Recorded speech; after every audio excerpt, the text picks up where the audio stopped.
안녕하세요. 커리어통입니다.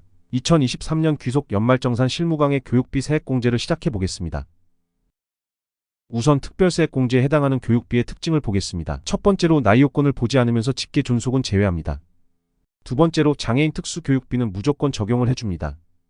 세 번째는 대상에 따라 한도가 다릅니다. 표의 내용처럼 본인, 취약 전 아동, 초중고등학생, 대학생, 장애인으로 구분이 되어 있으며 한도가 다릅니다. 본인과 장애인은 전액 공제가 가능하지만 취약 전 아동부터 대학생까지는 따로 한도가 있습니다. 따라서 증명 서류를 보며 사용한 금액이 누구를 위한 것인지를 확인하는 것이 필요합니다. 대학원의 경우에는 본인만 가능하고 다른 가족은 공제 대상이 될 수 없습니다.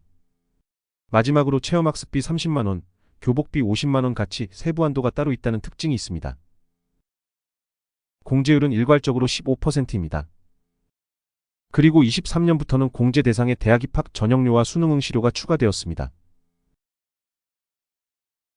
국세청에서 제공하는 자료를 보면 교육비 세액공제에서 잘못 적용한 사례들이 있습니다. 자녀 학원비는 초등학교 입학 전인 2월까지 공제가 가능하며 초중고 대학생 학원비는 지원이 안 됩니다. 자녀를 위해 지출한 대학원 교육비도 공제 대상이 아닙니다. 사내 근로복지기금에서 지원받은 것처럼 비과세 학자금을 지원받고 공제를 받는 경우도 있는 것 같습니다. 다음 표는 교육비와 관련하여 증빙으로 받아야 하는 서류와 발급처를 정리한 것입니다. 국세청 자료로 조회가 되지 않는 항목을 확인하여 업무하실 때 참고 바랍니다. 취약전 아동 학원비는 학원에서 직접 증빙을 받으라고 해야 하고 도서구입 증명서나 장애인 특수교육시설을 입증하는 서류 등이 필요해 보입니다. 대학원 교육비는 본인만 가능하고 자녀 한 명에 대한 교육비를 부부가 양쪽에서 공제받을 수 없습니다.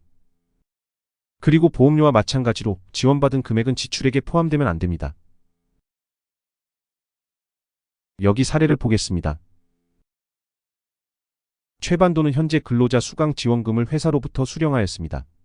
그렇다면 이 금액은 근로소득에서 나간 게 아니기 때문에 근로소득 연말정산을 할 때 지출금액에서 차감을 해야 합니다.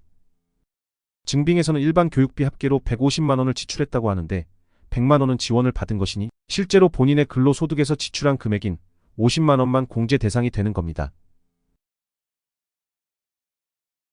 프로그램에서 교육비 항목을 가보면 150만원이 아닌 50만원만 입력이 된 것을 볼 수 있습니다.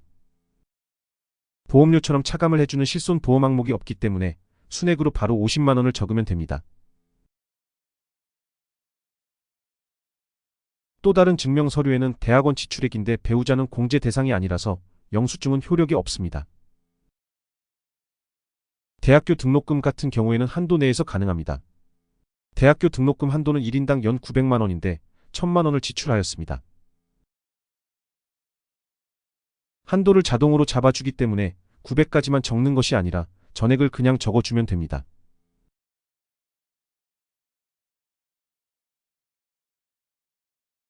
그리고 중학생인 최하은의 지출 내역을 보면 일반 교육비와 체험학습비가 있습니다.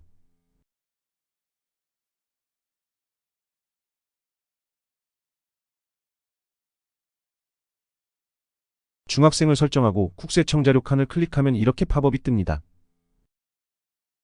일반 교육비, 교복구입비, 체험학습비를 구분하여 넣도록 되어 있습니다. 이제 항목에 맞춰서 입력해 주도록 합니다.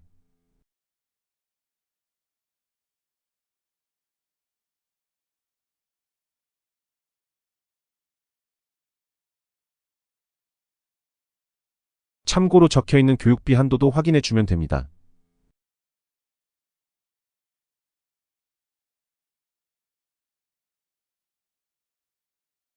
마지막으로 자녀 최진호의 자료를 보겠습니다.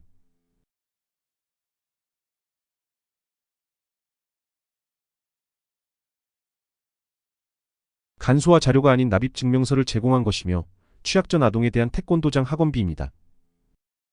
매월 10만원씩 12개월을 지출하였는데 3월이 조회가 안 되고 있는 걸 보면 최반도는 2월에 퇴사하고 쉬었다가 4월에 입사해서 3월 근로소득이 없는 사람이라는 걸 알 수 있습니다. 그러면 3월에 지출한 학원비는 공제 대상에 해당되지 않습니다. 따라서 12개월을 다 넣으면 안 되고 11개월에 해당하는 팩 10만원만 입력해야 합니다. 취약전 아동이고 교육비 납입증명서는 그 밖의 자료에 해당합니다.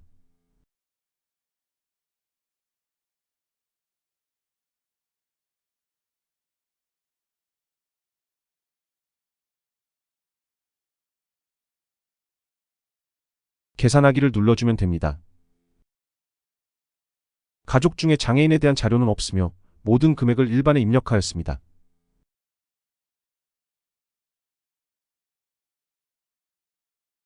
모든 사례를 한 것 같습니다. 그러면 교육비는 여기까지 하겠습니다. 다음에 기부금 공제를 하러 가보겠습니다. 감사합니다.